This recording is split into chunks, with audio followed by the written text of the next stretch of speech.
บ้านที่ขอโทษชื่ออย่างแพรวแพรวเนาะเฮาอยู่บ้านใดมาเทิมน้อยบ้านเทิมน้อยเมืองพลานพลานแขวงสวรรณเขตอันเดียวสวรรณเขตเนาะเจ้าอันอยากขอสัมภาษณ์เรื่องการนำใช้ยาสมุนไพรในผ่านมาเฮามีปัญหาเรื่องสุขภาพด้านใดเจ็บกระโตนี่เจ็บแอวนี่เจ็บแข้งนี่เห็นบ่แข้งนี่จุนยักลีบนี่เจ้าถ้ากินอันนี้พอยางได้กินยามหัศจรรย์สมุนไพรนี่เนาะพอเอามือกินกวดหนึ่งมื้อก่อนนะอันนั้น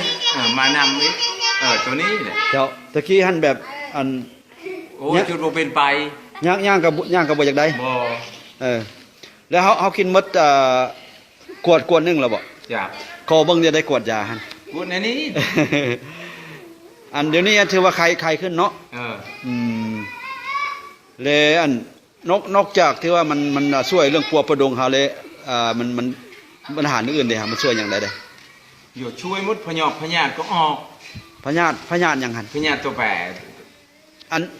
กินจากมือแล้วมันออกไม่ท้องแปรโยโว่จะกินเลยก็มันช่องชามือออกเลยช่องชามือออกแล้วเนาะออกมาแล้วมันตายพร้อมบอกหรือว่าตายเป็นปุ้มหล่นบ่ปุ้มบักใหญ่เนาะมันออกเลยบ่แม่บ่น้ำบ่ยำเจ้าบ่เป็นหยัง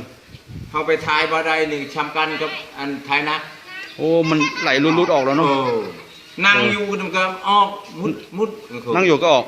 จ้ะเพราะว่าอันแล้วก็ได้ยินหลายคนเว้าอยู่บัดนี้หั่นเวลาเฮาไปจำหน่ายเขาเจ้าว่าบ่เชื่อเนาะแล้วก็ขอบใจที่ว่าให้ข้อมูลตัวนี้เพราะว่าหลายคนก็อยากรู้ว่าแม่นแท้บ่แล้วค่อยก็ว่าอันค่อยก็ได้ยินข่าวเว้าแต่ค่อยบ่ได้บันทึกวิดีโอเนาะหลายคนเว้าทั้งหัวหน้ากสิกรรมเพิ่นก็กินแล้วก็ออกอย่างนั้นนะและขอบใจแล้วที่ว่าให้ข้อมูลตัวนี้เพื่อนี่เฮาก็ช่วยสังคมบ่ว่าหยังดอกจ้ะบ่ว่าหยังขอบใจหลายๆโอ้ไม่ท้องแปรก็ออกเนาะ